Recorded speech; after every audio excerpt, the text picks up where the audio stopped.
तो बच्चों आज हम सॉल्व करेंगे class 10th subject math chapter 8 and 9 के मोस्ट इम्पोर्टेंट क्वेश्चन को दोनों मीडियम में एक साथ। इससे पहले कमेंट में लिंक ओपन करके सभी paper, mid term paper, annual paper के सॉल्यूशन देखकर प्रैक्टिस कर सकते हो दोनों मीडियम में एक साथ, ठीक है। तो ध्यान से देखो, मोस्ट इम्पोर्टेंट क्वेश्चन है आपके प्री बोर्ड एग्जाम और एनुअल एग्जाम के लिए, okay. Question number 1 to 5 are multiple choice question. प्रश्न संख्या 1 से 5 बहुविकल्पीय प्रश्न है, यानी कि 4 ऑप्शन है, कोई एक राइट है। तो एक एक क्वेश्चन करेंगे। क्वेश्चन नंबर 1 देखो, ध्यान से देखना। क्वेश्चन नंबर 1 है, in the given figure triangle P Q R is a right triangle right angled at Q, ठीक है। If P Q equal to 4 centimetre and angle P equal to 60, ये कितना है 60 degree, then the length of P R is, P R हमको निकालना है। दी गई आकृति में त्रिभुज पी क्यू आर एक समकोण त्रिभुज है जिसमें क्यू एक समकोण है। यदि पी क्यू बराबर 4 सेंटीमीटर और एंगल पी बराबर 60 डिग्री है तो पी आर की लंबाई क्या होगी, ये हमको निकालना है। तो सॉल्यूशन नंबर 1 देखो, आंसर नंबर 1 देखो ध्यान से। ये ट्राइंगल है, इसकी वैल्यू दे रखा है 60, यहाँ पर लिख दिया गया है। तो ये आपका आधार है यानी कि बेस, ये आपका कर्ण है यानी कि एच, ये आपका लंब है यानी कि पी, ठीक है, ध्यान रखना। तो ध्यान से देखो, यहाँ पर हम साइन, कोस, सेक, कोट, कोसेक, टेन, इन सब में आप देखो यहाँ पर कर्ण है, यहाँ पर आधार है। कर्ण और आधार किस फॉर्मूले में आता है, यानी किसके फॉर्मूले में आता है, तो वो आता है सेक में। तो सेक लगा देंगे। तो सेक यहाँ पर 60 दिया है, सेक 60 लगाएंगे, बराबर होता है कर्ण बटे आधार, यानी कि इंग्लिश में लिखोगे h/b, ठीक है। पी आर क्वेश्चन मार्क है, पी हमको निकालना है तो इसकी वैल्यू रखो। पहले तो सेक 60 की वैल्यू होती है 2, यहाँ पर लिख दिया। उसके बाद में कर्ण आपका क्या है पी आर ऊपर लिख दिया। आधार क्या है आपका 4, 4 नीचे लिख दिया, बटे 1 लगाकर क्रॉस मल्टीप्लाई करोगे तो पी आर का 1 से होगा पी आर आएगा, 2 का 4 से होगा, 2 चौके 8 आ जाएगा। पी आर आपको मिलेगा 8 सेंटीमीटर, जो कि आपका बी ऑप्शन राइट होगा क्वेश्चन नंबर 1 में, ओके। आंसर 1 हो गया। अगला देखो, तो फर्स्ट क्वेश्चन में बी ऑप्शन राइट है। सेकंड क्वेश्चन देखो ध्यान से। Question 2, at following value of theta cosec theta and sec theta are equal. थीटा के निम्न मान पर कोसेक थीटा और सेक थीटा बराबर है। Answer 2, cosec theta sec theta बराबर कब होता है, तो कोसेक 45 और सेक 45 पाई चार्ट वैल्यू देखोगे तो वहाँ पर सेम होता है। √2 इसका भी निकलता है, √2 इसका भी निकलता है। तो कह रहा है कि कितने डिग्री पर होता है, तो 45 पर होता है, दोनों में सेम आता है √2, ठीक है। डी ऑप्शन राइट होगा इसमें 45 degree, okay. Question number 3, if cosec theta equal to 5/4 then the value of cot theta is. यदि कोसेक थीटा बराबर 5/4 है तो कोट थीटा का मान क्या होगा। सॉल्यूशन देखो, आंसर 3, कोसेक थीटा दिया है 5/4। अब कोसेक का फॉर्मूला सोचो, क्या होता है कर्ण बटे लंब, इंग्लिश में h/p, ठीक है। दोनों मीडियम में लिखते चलना अपने अकॉर्डिंग। तो ध्यान से देखो, ट्राइंगल हमने बना लिया ABC, कर्ण का पता है कितना है 5, लंब कितना है 4, तो ये आपका हो जाएगा 5, ये हो जाएगा 4, ठीक है। निकालना क्या हमको आधार। तो सबसे पहले आधार हम निकाल लेंगे। ये आधार यानी कि बेस है, ये लंब यानी कि P है, परपेंडिकुलर ये आपका कर्ण यानी कि H है, ठीक है। तो पाइथागोरस थ्योरम यूज कर लो। ये होता है कर्ण का स्क्वायर यानी AC का स्क्वायर बराबर होता है लंब यानी BC का स्क्वायर प्लस आधार यानी कि AB के स्क्वायर के। तो ध्यान से देखो, कर्ण पर क्या लिखोगे 5 का स्क्वायर, BC लंब है, लंब पर 4 का स्क्वायर, आधार AB है, AB का स्क्वायर लिख देंगे। 5 के स्क्वायर 25 आएगा, 4 के स्क्वायर 16 आएगा, AB स्क्वायर सेम लिखो। 16 25 की साइड जाएगा तो माइनस का हो जाएगा, और माइनस करोगे तो AB का स्क्वायर बराबर 9 आएगा घटाने पर। तो AB बराबर स्क्वायर इधर से हटेगा, रूट लग जाएगा। तो ये 9 किसका वर्गमूल है 3 × 3, यानी AB आपको मिलेगा, जोड़े में से 1 निकलेगा 3 सेंटीमीटर। तो कहने का मतलब ये आ गया 3 सेंटीमीटर। अब आगे ध्यान से देखो, AB मिल गया 3 सेंटीमीटर। हमें निकालना है कोट थीटा। कोट का फॉर्मूला सोचो, होता है आधार बटे लंब यानी कि B/P। बेस अपॉन में परपेंडिकुलर। तो यहाँ पर देखो, यहाँ देखो ध्यान से, आधार कितना आपका 3 है, लंब यानी कि परपेंडिकुलर कितना है 4 है, तो 3/4 आंसर हो जाएगा। इसकी वैल्यू रख दोगे जो कि आपका ए ऑप्शन है। यहाँ पर ए ऑप्शन राइट हो जाएगा क्वेश्चन नंबर 3 में। ठीक है, समझ में आया? कहीं पर कोई डाउट होगा तुरंत बताना, अपने मीडियम के अकॉर्डिंग लिखते चलो। अगला क्वेश्चन देखो, अगला क्वेश्चन देखो, question number 4। Question 4, the value of 2 sin square 30 plus 3 tan square 30 minus cos square 45 degree is. 2 sin square 30 degree plus 3 tan square 30 degree cos square 45 का मान है। सॉल्यूशन देखो ध्यान से इसका। आंसर नंबर 4, क्वेश्चन यहाँ पर लिखा गया, इसकी वैल्यू रखो। 2 पे 2 लिखा, साइन 30 की वैल्यू होती है 1/2, स्क्वायर है तो स्क्वायर लगा दिया, प्लस पे प्लस लिखा, 3 पे 3 गुणे के निशान, टेन 30 की वैल्यू 1/√3, स्क्वायर है तो स्क्वायर लगा दिया, फिर माइनस पर माइनस लिखा, कोस 45 की वैल्यू 1/√2, स्क्वायर है तो स्क्वायर लगा दिया। ठीक है, ध्यान से देखो आगे। 2 गुणे 1/2 का स्क्वायर करोगे तो 1/2 गुणे 1/2 यानी 1/4 आ जाएगा। ठीक है ना, ऊपर को ऊपर से, नीचे को नीचे से मल्टीप्लाई करोगे। आगे बढ़ो, प्लस है तो प्लस लगाया, 3 सेम लिखा, 1/√3 का स्क्वायर करोगे तो भी डबल टाइम हो जाएगा। इस प्रकार ऊपर 1 आएगा, नीचे √3 का मल्टीप्लाई करोगे, जोड़ा बनेगा, 3 निकलेगा पेयर में से, 1/3 आएगा, यहाँ पर लिख दिया गया। ठीक है, आगे माइनस पे माइनस लगाया, 1/√2 का स्क्वायर करोगे सेम, तो 1/√2 गुणे 1/√2, इसको सोल्व करोगे तो ऊपर 1 आएगा, नीचे जोड़ा बनेगा, 2 निकलेगा। ठीक है ना, 2 में से 1/2 आ जाएगा। ठीक है, अब आगे देखो ध्यान से, यहाँ पर 2 से कट जाएगा, 2 एकम 2, 2 दूना 4 यानी कि 1/2 आएगा। इधर 3 से 3 कट जाएगा यानी कि 1 आएगा। इधर 1/2 फिर से सेम लिखा गया है। देखो 1/2 प्लस का है, 1/2 माइनस का है, कट गया, केवल क्या बचा आपका 1 आपका आंसर है जो कि बी ऑप्शन राइट होगा। Okay, option number B right है आंसर नंबर 4 में। अगला देखो, क्वेश्चन नंबर 5 देखो, question number 5, a vertical pole of height 100 metre subtends an angle at a point on the ground which is 100√3 metre away from its base. The measure of angle is. 100 metre ऊंचा एक ऊर्ध्वाधर खंभा भूमि के एक बिंदु पर जो खंभे के पाद से यानी पैर से यानी निचले हिस्से से 100√3 मीटर की दूरी पर है, एक कोण अंतरित करता है वहाँ पर, तो कोण का माप क्या होगा? सॉल्यूशन देखो, इम्पोर्टेंट क्वेश्चन है। सॉल्यूशन देखो आंसर 5 का, ये खंभा हो गया 100 मीटर ऊंचा है, यहाँ पर मैंने लिख दिया यानी कि पोल है। ठीक है, ध्यान रखना।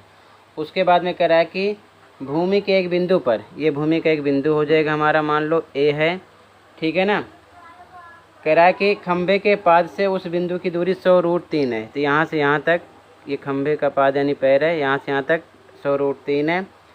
एक एंगल बना रहा है इस प्रकार, ये जिसको मान लिया थीटा। तो कह रहा है कि कोण अंतरित जो कर रहा है ना उसका मान निकालना है, यानी हमको थीटा निकालना है। ध्यान से देखो, यहाँ पर हम tan थीटा लगाएंगे, ये लंब है और ये आधार है, इन दोनों को पता है, लंब यानी P, आधार यानी कि B, कर्ण यानी कि H पता है। ठीक है, तो लंब और आधार किस में आता है? tan में आता है। tan थीटा लगाएंगे तो लंब बटे आधार इंग्लिश में P/B, तो tan थीटा बराबर, इसकी वैल्यू रखो, लंब आपका है 100 और आधार आपका है 100√3। ठीक है ना, 100 से 100 कटेगा यानी ऊपर 1 आएगा, 1√3 मिलेगा tan थीटा। अब देखो tan थीटा 1√3 कितने डिग्री पर आता है? तो tan 30 की वैल्यू होती है। ठीक है ना, तो थीटा कितना मिल जाएगा आपको? 30।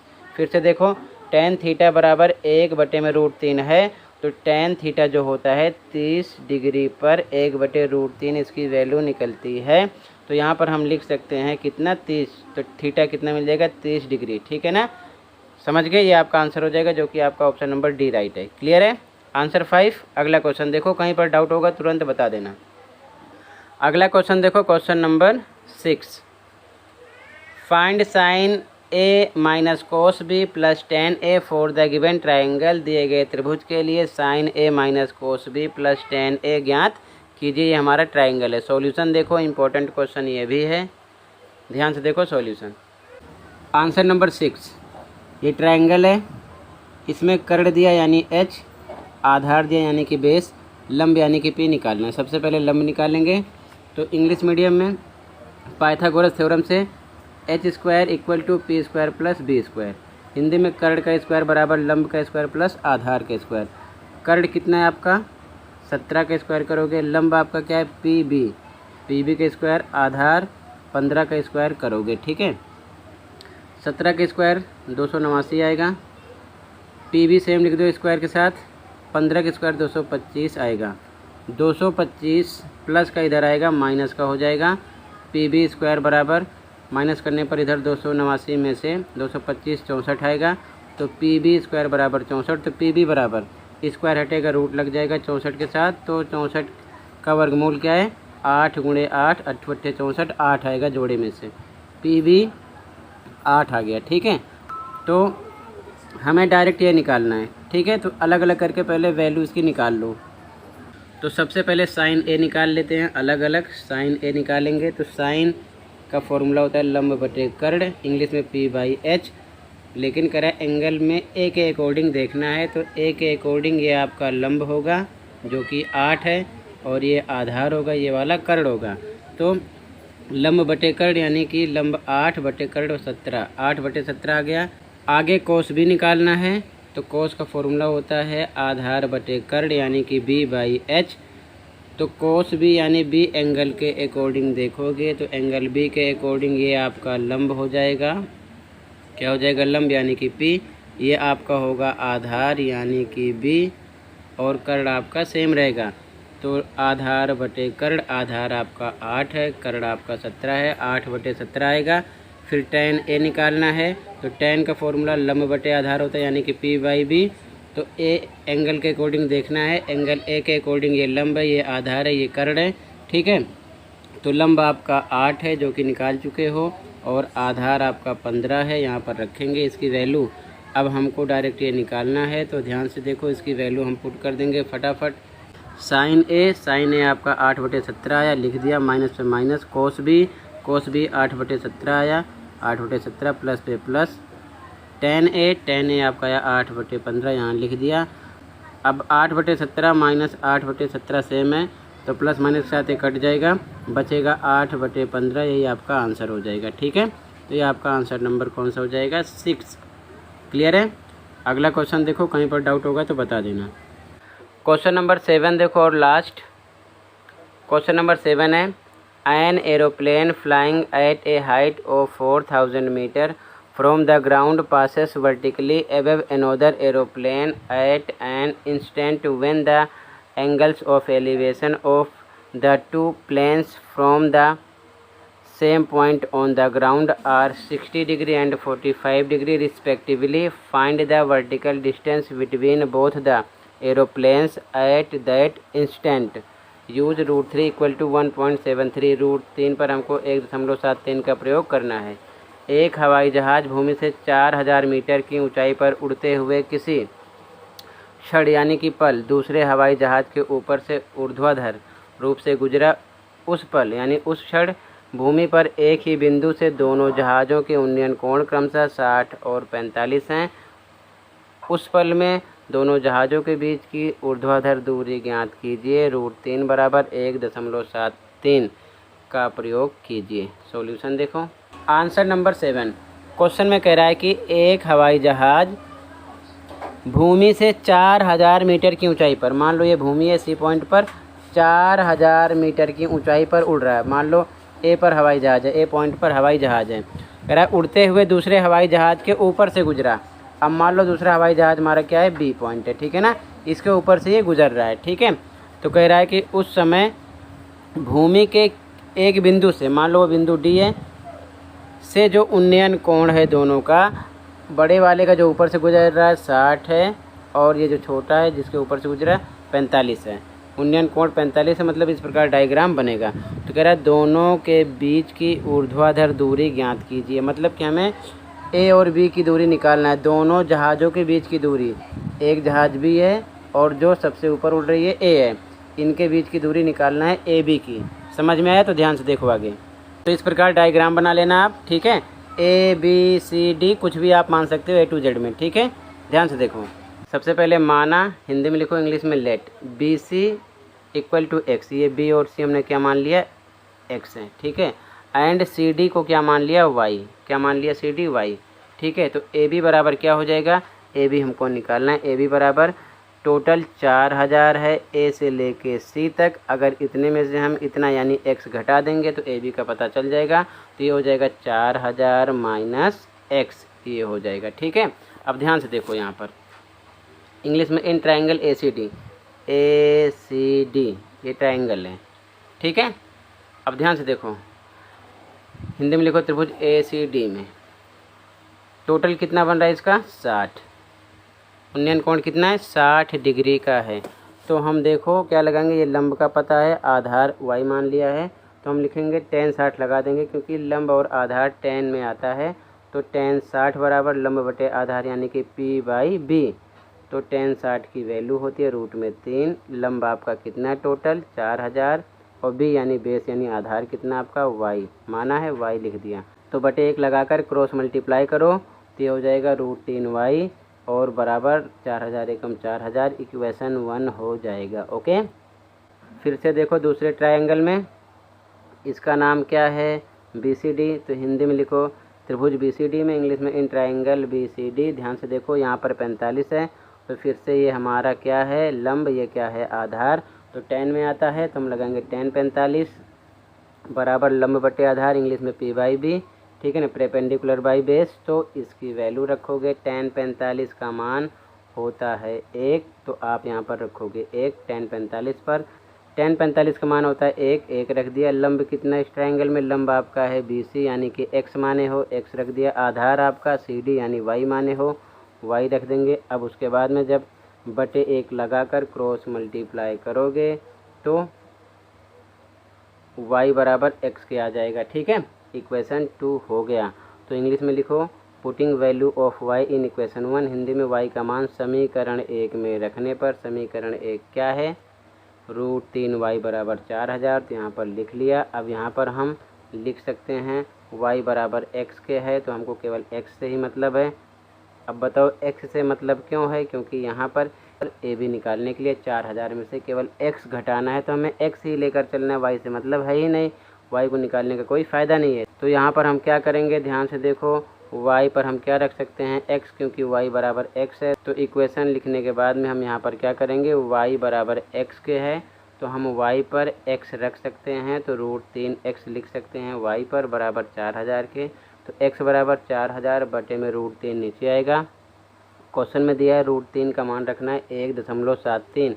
तो यहाँ पर हम √3 का मान 1.73 लिखेंगे और जब 4000 में डिवाइड करेंगे तो आएगा 2312.13। लेकिन ध्यान रखना अगर आप 1.73 की जगह 2 भी लिखते हो, क्योंकि इसकी वैल्यू में 2 भी आता है, आगे बढ़ाते हैं, तो अगर ये रखकर सॉल्व करोगे तो यहाँ पर डिवाइड करने पर कुछ और आएगा। लेकिन क्वेश्चन में जो बोला गया है, क्वेश्चन में 1.73 बोला गया है, तो 1.73 रखकर आप सॉल्व करोगे तो ये आएगा, ध्यान रखना। ठीक है, चाहे तो हम 2 भी आगे लगा सकते हैं, 2 से भी डिवाइड कर सकते हैं, लेकिन ऐसा क्वेश्चन में नहीं दिया गया है, तो जो दिया है वही रखकर हम डिवाइड करेंगे। x का मान इतना आएगा। अब हमें निकालना ए बी है, तो ए बी आपका क्या है बच्चों 4000 माइनस x। तो यहाँ पर आप लिख दो 4000 माइनस x, ए बी बराबर 4000 पर 4000, x आपका आ गया है, इसकी वैल्यू रख दो और जब आप माइनस करोगे तो ये आपका आंसर आ जाएगा मीटर में। समझ गए? तो इसी के साथ ये वर्कशीट कंप्लीट हो जाएगी। आई होप अच्छे से समझ में आया होगा। इसी के साथ ये वर्कशीट कंप्लीट है। मिलते हैं अगली वीडियो में। वीडियो अच्छी लगी तो लाइक कर सकते हो और चैनल पर नए सब्सक्राइब कर सकते हो। Thank you for watching this video and take care.